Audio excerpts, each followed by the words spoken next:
Hey everyone, good evening. कैसे हैं आप सभी? आशा करती हूँ कि सभी बहुत अच्छे होंगे।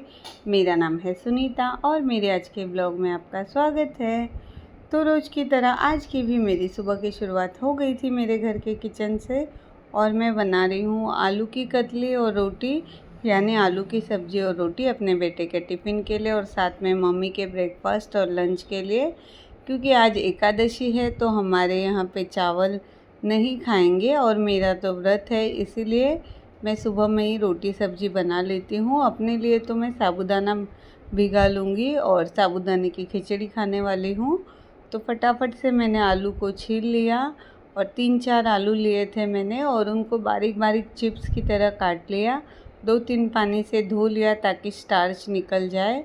और उसके बाद मैंने गैस में रखी कढ़ाई में राई जीरा डाल दिया तेल में, और जैसे ही चटक गया था राई जीरा, मैंने कड़ी पत्ता डाला और फिर मिर्ची और हरा धनिया भी तेल में डाल दिया था। उसके बाद थोड़ा सा हल्दी डाला और जो आलूओं को मैंने भिगा के रखा था उनको पानी से निकाल के फिर इसमें डाल दिया, और थोड़ा सा नमक डाल के सबको मिक्स किया और ढककर पकने के लिए सब्ज़ी को रख दिया। उसके बाद मैंने फटाफट से आटा गूँध लिया। आटा गूँधने के बाद मैंने रोटियां बनाना स्टार्ट किया। और अभी तक हमारे यहाँ मुंबई में बारिश का कोई नामो निशान नहीं है। जब हम छोटे हुआ करते थे तो स्कूल चालू होने के पहले ही, यानी जून के स्टार्टिंग में ही बारिश शुरू हो जाती थी, और जैसे ही बारिश शुरू हो जाती थी हमें समझ में आ जाता था अभी हमारा वेकेशन ख़त्म हो गया है और स्कूल चालू होने वाला है। पर यहाँ पे बच्चों के तो स्कूल्स भी स्टार्ट हो गए हैं, समर वेकेशन भी ख़त्म हो गया है, पर बारिश का कोई नामो निशान नहीं है अभी तक, और गर्मी है कि कम ही नहीं हो रही है। खैर, फिर एक एक करके मैंने गोल गोल फूली फूली नरम नरम रोटियां सारी बना ली, और सब्ज़ी भी मैंने चेक कर लिया था। सब्ज़ी एक्चुअली मैंने आलू काटते वक्त ज़्यादा ही बारीक काट लिया था। मुझे काटना था जैसे पकौड़ों के लिए काटते हैं, पर मैंने ज़्यादा ही चिप्स के स्लाइस में काट लिया था, जिसकी वजह से सब्ज़ी ज़रा ओवर कुक यानी ज़्यादा जल्दी पक गई थी और कतलियाँ टूट के बिखर गए थे, लेकिन सब्ज़ी अच्छी हो रही थी। फिर मैंने टिफ़िन भरना स्टार्ट किया अपने बेटे के लिए। सबसे पहले सब्ज़ी टिफ़िन में डाल दी और फिर केलॉग्स चोकोस कट करके दूध में डाल दिया, और उसके बाद बेटे के लिए टिफ़िन भी भर लिया, मतलब रोटियां भी टिफ़िन में भर ली और उसको टिफ़िन और ब्रेकफास्ट दे दिया था, और वो ब्रेकफास्ट करके चला गया था क्लासेस के लिए। और फिर मैं नहाने के लिए चली गई थी क्योंकि आज एकादशी है। तो फटाफट से नहा के मैंने सबसे पहले भगवान जी को प्रणाम किया, लाख लाख धन्यवाद दिया उन सभी चीज़ों के लिए जो वो हमें देते हैं। और उसके बाद मैं फिर आ गई थी किचन में। मैंने अपने लिए ग्रीन टी बनाया और ग्रीन टी पी लिया। ग्रीन टी पीने के बाद फिर मैं बाकी के दूसरे काम करने के लिए लग गई थी। तो सबसे पहले मैंने किचन टॉवल को अच्छे से धो लिया, और साफ़ सुथरे किचन टॉवल से सबसे पहले मैंने गैस क्लीन किया। गैस के जो रिंग्स होते हैं वो भी मैंने अच्छे से पोंछे, गैस को भी अच्छे से चारों तरफ से पोंछ लिया, सामने किचन की जो टाइल्स है और फिर जो किचन का प्लेटफॉर्म है वो सब पोंछ लिया। और उसके बाद फिर मैंने पोछा लगाना स्टार्ट किया।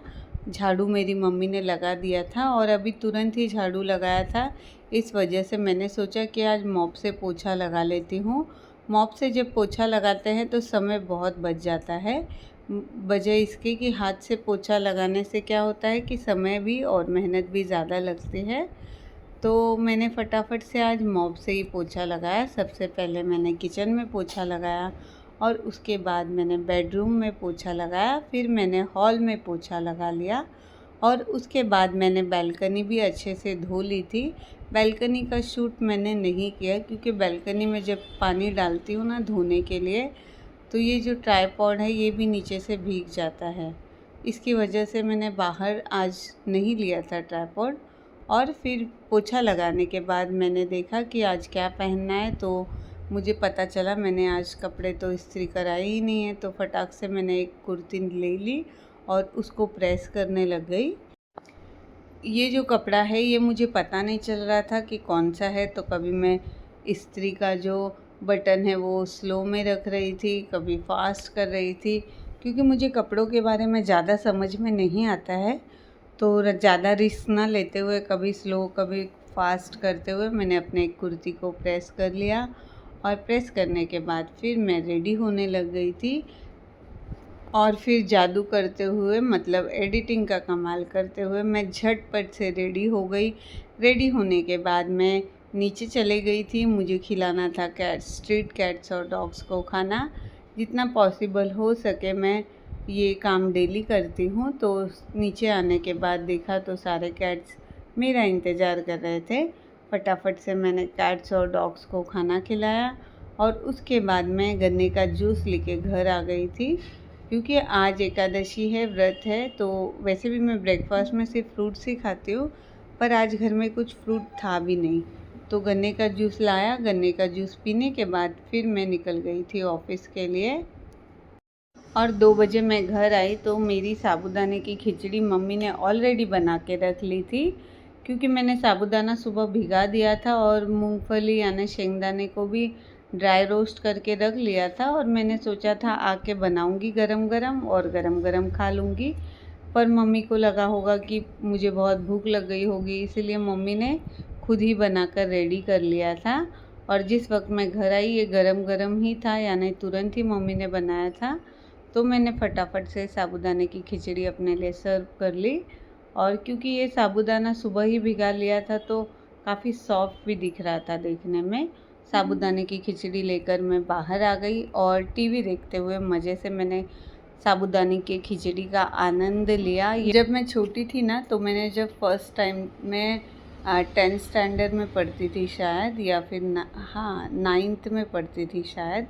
उस टाइम पे फर्स्ट टाइम मैंने नवरात्रि के व्रत लिए थे 9 दिन के लिए। तो मुझे वो टाइम याद आ गया। तब मैं स्कूल से आती थी ना, तो मुझे बहुत भूख लगी हुई होती थी और 9 दिन कंटिन्यू फास्ट चल रहा था। पर मुझे पता नहीं होता था कि साबूदाने की खिचड़ी बनाने के लिए साबूदाना सुबह से भिगाना पड़ता है। तो मैं तुरंत ही मम्मी से 5 रुपये लेती थी, 3 रुपये का साबूदाना और 2 रुपये का शेंगदाना खरीद के लाती थी। और साबूदाने को धो के 10 मिनट के लिए भिगो लेती थी और फिर फटाफट साबूदाने की खिचड़ी बना लेती थी और खा लिया करती थी। क्योंकि बच्ची ही थी तो स्वाद का इतना पता नहीं था, पर भूख बहुत ज़्यादा होती थी। तो उस टाइम मुझे वैसे भी वो खिचड़ी बहुत ही टेस्टी लगती थी। बस फिर साबूदाने की खिचड़ी खा के थोड़ा सा रेस्ट करके मैं ऑफिस के लिए निकल गई थी। तो आज के ब्लॉग को यही ख़त्म करती हूँ। कल मिलती हूँ। Bye bye, take care. और यहाँ तक वीडियो को देख लिया है तो प्लीज़ लाइक, शेयर और सब्सक्राइब ज़रूर करना।